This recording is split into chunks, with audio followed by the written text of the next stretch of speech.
Can I feel the love? Yes. First of all, thank you for allowing me to come in and express my heartfelt appreciation. It didn't surprise me to see the number of hands that went up. I was always aware that you were right there with me, every step of the way.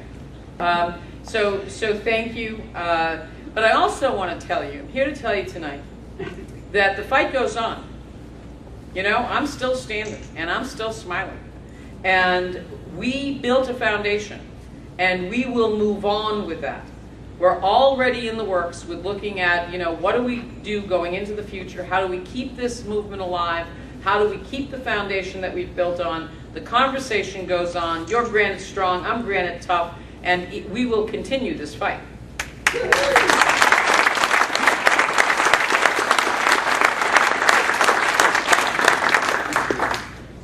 But right now we have a job to do in 47 days. And I want to tell you about a phone call I got before I came over here, because it was a precipitous phone call.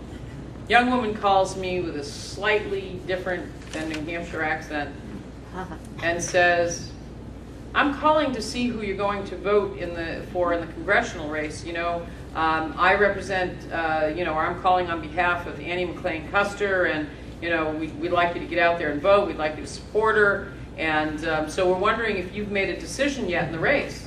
You know where I'm from, right? So I said, well, I have.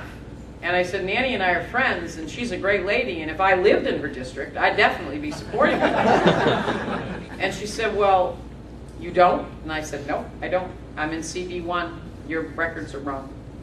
And I said, where are you calling from? She said, Minnesota. So I couldn't, so once we established that she wasn't going to get a vote out of me for Annie in my district, I said, you know, I'm interested in how Minnesota is these days. And I took her right off her game. She went on about all of the things that have happened in Minnesota in the last year or so.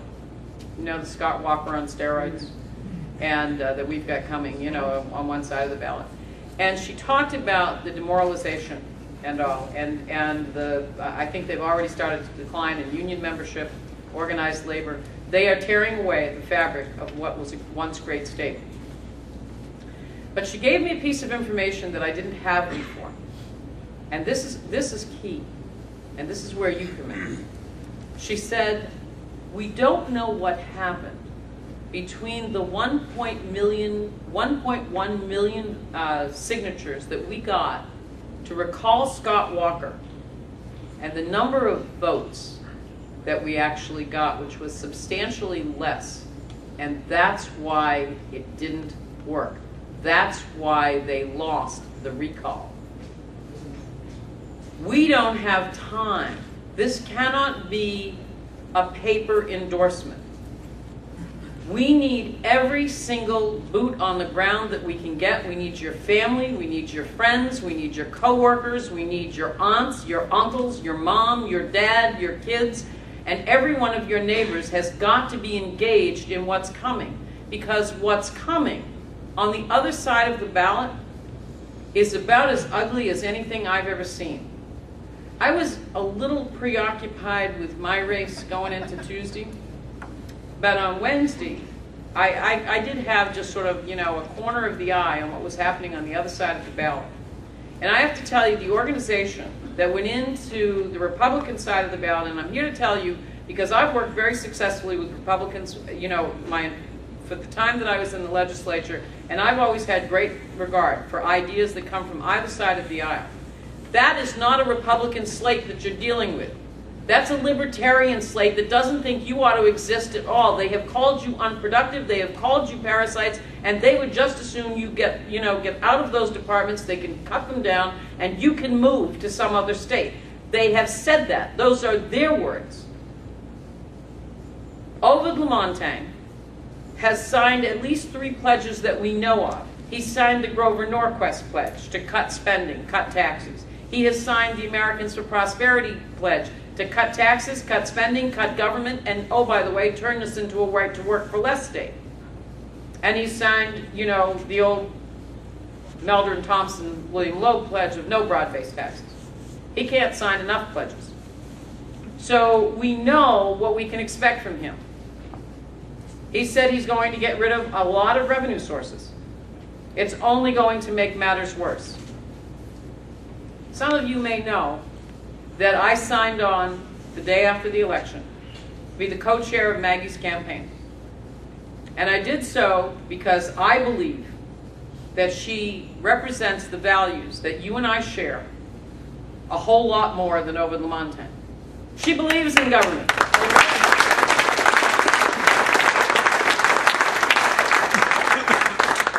She believes in the services that you provide. And I know that she shares a vision of moving this state forward. So I am going to co-chair that campaign. One of the things that I said at the Unity Breakfast is I didn't check my values at the door when I decided to do this. I didn't check my beliefs at the door. And I intend to have a voice. The other thing that I'm going to be doing over the coming weeks for the next 47 days, and I will work with you anywhere, anytime, is I'm going around this state. I am going to work my heart out to make sure that we have Senate candidates who understand what your lives are like, who understand how important you are to our citizens and to our businesses, who understand how you help us to build a prosperous economy. And I'm going to work my butt off to get those people into office. And I'm going to do the same thing with the House candidates. Woo!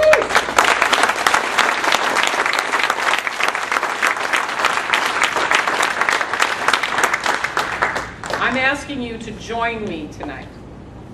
Join me with your whole heart and soul, because I'm right in this with you.